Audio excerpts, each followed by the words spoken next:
नमस्कार दोस्तों। साथियों, साउ क्रिएटिव हमारा चैनल में मैं आपको स्वागत करता हूं। हम हमेशा लाइफ में कोई ना कोई सपना ज़रूर देखते हैं साथियों। उस सपने को पूरा करना ही हमारा ही काम है साथियों। हम हमेशा पॉजिटिव मोटिवेटेड खुद रहना चाहिए, दूसरों को भी रखना चाहिए। किसी का मन में कभी कोई डिप्रेशन वगैरह रहता है तो हमेशा वो चला जाता है एक मोटिवेशन स्टोरी या किताब पढ़ने के लिए। नहीं तो किसी का हैबिट रहता है गाना सुनना, डांस करना, कहाँ घूमना फिरना। तो ऐसे ही आज हम एक बहुत ही ज़बरदस्त मोटिवेशनल स्टोरी जो लाइफ में आपको बहुत कुछ सिखाएगा साथियों। इसका थंबनेल से आपको पता चलेगा कि ये कितना बड़ी किताब है। और साथियों, आप सभी को इसका बारे में ऑलरेडी पता भी है, फिर भी मैंने कोशिश करूँगा कि आप तक इसको पहुँचाने के लिए। साथियों, हमको तो सब कुछ पहले से पता रहता है, लेकिन हम उस चीज़ को इस्तेमाल नहीं करते हैं। ज्ञान होता है लेकिन उसको इस्तेमाल नहीं करते साथियों, इसीलिए हम हमेशा पीछे रह जाते हैं। हमें हर किसी से सीखना चाहिए। आप सभी साथी का पास जो भी ज्ञान रहेगा, जो भी बातें इस किताब से आपको सीखने में मिलेगा, तो बिल्कुल कमेंट करके बताइए कि इसमें आपको क्या सही लगा, क्या लाइफ में आपने इस्तेमाल किया और कैसे आपने आगे बढ़े। ऐसे ही दिलचस्पी कहानी है rich dad and poor dad. चलिए साथियों, देरी ना करते हुए शुरुआत करते हैं। हमारा सब क्रिएटिव चैनल जो पहली बार आया होगा तो चैनल को सब्सक्राइब कर दीजिए, ताकि बेल आइकन भी दबा दीजिए, ताकि नोटिफिकेशन आपको जैसे ही ऐसे ही कोई वीडियो आपको मिलेगा जो आपको लाइफ में बहुत आगे लेके जा सकता है, बहुत कुछ सीखने को मिल सकता है। Knowledge is the power.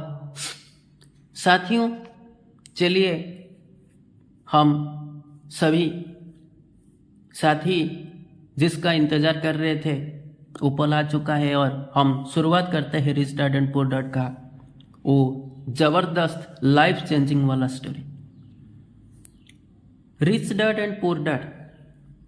साथियों, एक बेटा का दो बाप, एक रिच एंड एक पुअर, एक धनी का है और एक गरीब। Having two dads offered me the choice of constructing points of view, one of a rich man and one of a poor man. I had two fathers, a rich one and a poor one. One was highly educated and intelligent. He had a PhD and completed 4 years of undergraduate work in less than 2 years. He then went on Stanford University, the University of Chicago, and Northwestern University to do his advanced studies. On full financial scholarship, the other father never finished the 8th grade. Both men were successful in their careers, working hard all their lives. Both earned substantial incomes, yet one always struggled financially. The other would become one of the richest men in Hawaii.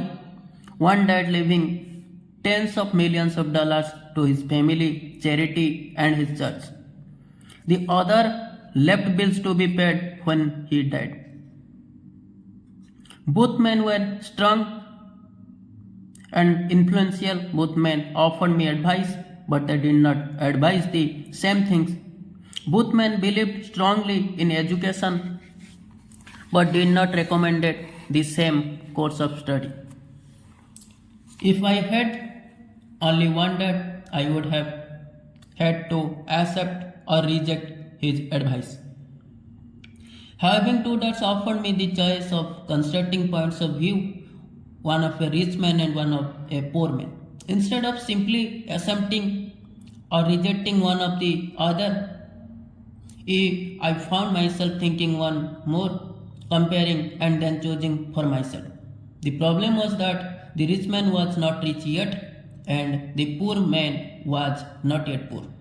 Both were just starting out on their careers and both were struggling with money and families. But they had very different points of view about money. For example, one dad would say, the love of money is the root of all evil. The other said, the lack of money is the root of all evil.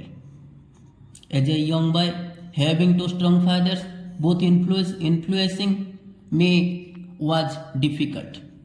I wanted to be a good son and listen. But the two fathers did not say the same things. The contrast in their points of view, particularly about money, was so extreme that I grew curious and intrigued. I began to start thinking for long periods of time about what each was saying. Much of my private time was spent reflecting, asking myself questions such as, why does he say that? And then asking the same question of the other dad statements. It would have been much easier to simplify, say, yeah, he's right, I agree with that, or to simplify reject the point of view by saying the old man doesn't know what he's thinking about. Instead, having two dads whom I loved forced me to think and ultimately choose a way of thinking for myself. As a process, choosing for myself turned out to be much more valuable in the long run than simply accepting or rejecting a single point of view. One of the reasons the rich get richer, the poor get poorer. And the middle class struggle in the debt is that the subject of money is taught at home, not in school. Most of us learn about money from our parents, so that can poor parents tell their child about money? They simply say, stay in school and study hard. The child may graduate with excellent grades but with a poor person financial programming and mindset. Sadly, money is not taught in schools. School focus on scholastic and professional skills but not on financial skill. This explains why smart bankers, doctors and accountants who earned excellent grades may struggle financially all of their lives. Our staging national debt is due to, in the large part, of highly educated politicians and government officials making financial decisions with little or no training in the subject of money. Today I often wonder what will happen when we have millions of people who need financial and medical assistance. They will be dependent upon their families or the government for financial support. What will happen when Medicare and Social Security run out of money? How will a nation survive if teaching children about money continues to be left to parents, most of whom will be or already are poor? Because I had two influential fathers, I learned from both of them. I had to think about each dad's advice, and in doing so, I gained valuable insights into their power and effect of one's thoughts on one's life. For example, one dad had a habit of saying, I can't afford it. The other dad forbade those words to be used. Instead, I asked, how can I afford it? One is a statement and other is a question. One lets you off the hook and the other forces you to think. My soon to be rich dad would explain that by automatically saying the words I can afford it, your brain stops working. By asking the question, how can I afford it, your brain is to put to work. He did not mean that you should buy everything you want. He was fanatical about exercising your mind, the most powerful computer in the world. It's say my brain gets stronger every day because I exercise it. The stronger it gets, the more money I can make. He believed that automatically saying I can't afford it was a sign of mental laziness. Although both dads worked hard I noticed that one dad had a habit of putting his brain to sleep when it came to finance, and the others had a habit of exercising his brain. The long term result was that one head grew stronger financially and other grew weaker. It is not much different from a person who goes to the gym to exercise on a regular basis versus someone who sits on the couch watching television. Proper physical exercise increase your chance for health, and proper mental exercise increase your chance for wealth. My two dads had opposing attitude and that affected the way they thought. One dad thought that the rich should pay more in taxes to take care of those less fortunate. The other said taxes punish those who produce and reward those who don't produce. One dad recommended study hard so you can find a good company to work for. The other recommended study hard so you can find a good company to buy. One dad said the reason I'm not rich is because I have you kids. The other said the reason I must be rich is because I have you kids. One encouraged talking about money and business at the dinner table while other forbade the subject of money to be discussed over a meal. One said when it comes to money, play it safe, don't take risks. The other said learn to manage risks. One believed our home is our largest investment and our greatest asset. The other believed my house is a liability, and if your house is your large investment, you are in trouble. Both dads paid their bills on time, yet one paid his bill first while the other paid his bill last.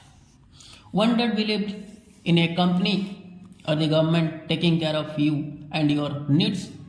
He was always concerned about pay, raise, retirement plans, medical benefits, sick leave, vacation days, other perks. He was impressed with two of his uncles who joined the military and earned a retirement and enlistment package for life after 20 years of active service. He loved the idea of medical benefits and tax privilege the military provided its retires. He also loved the tenure system available through the university. The idea of job protection for life and job benefits seemed more important at times than the job. He would often say, I have worked hard for the government and I am initial to these benefits. The other believed in total financial self-reliance. He spoke out against the entitlement mentality and how it created weak and financially needy people. He was emphatic about being financially competent. One that struggled to save a few dollars, the other created investment. One that taught me how to write an impressive resume so I could find a good job. The other taught me how to write a strong business and financial plans so I could create jobs. Being a product of two strong dads allowed me to luxury observing the effects different thoughts have on one's life. I noticed that people really do shape their lives through their thoughts. For example, my poor dad always said, I'll never be rich, and that probably become reality. My rich dad, on the other hand, always referred to himself as a rich. He would say things like, I'm a rich man and rich people don't do this, even when he was a flat broke after major financial setback. He continued to refer to himself as a rich man. He would cover himself by saying there is a difference between being poor and being broke. Broke is the temporary, poor of the eternal. My poor dad would say, I'm not interested in money. Of money does not matter. My rich dad always said, money is the power. The power of our thoughts may never be measured or appreciated, but it became obvious to me as a young boy that it was important to be aware of my thoughts and how I expressed myself. I noticed that my poor dad was poor not because of the amount of money he earned, which was significant, but because of his thoughts and action. As a young boy, having two fathers, I become actually aware of being careful about which thoughts I choose to adopt as my own. Should I listen to my rich dad or my poor dad? Although both men had a tremendous respect for education and learning, they disagree about what they thought was important to learn. One wanted me to study hard, earn a degree, and get a good job to earn money. He wanted me to study to become a professional and attorney or an accountant, to go to business school for my MBA. The other encouraged me to study to be rich, to understand how money works, and to learn how to have it work for me.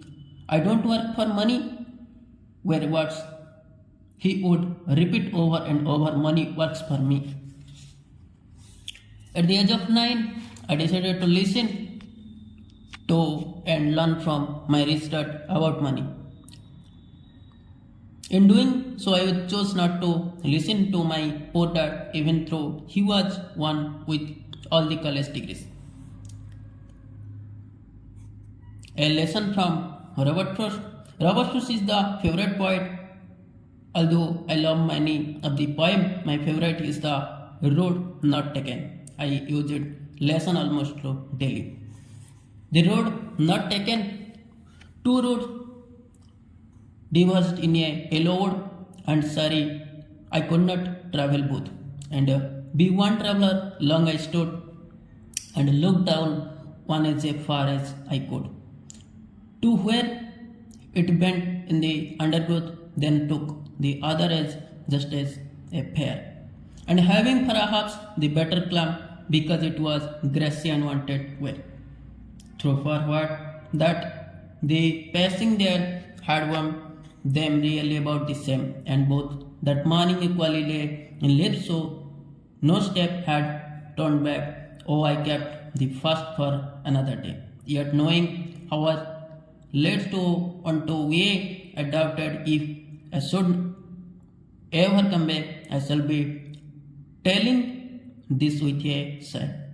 Somewhere edges and edges hands to roads diverged in the wood, and I took the one less traveled by, and that has made all the difference. Over the years, I have often reflected upon Robert Frost's poem.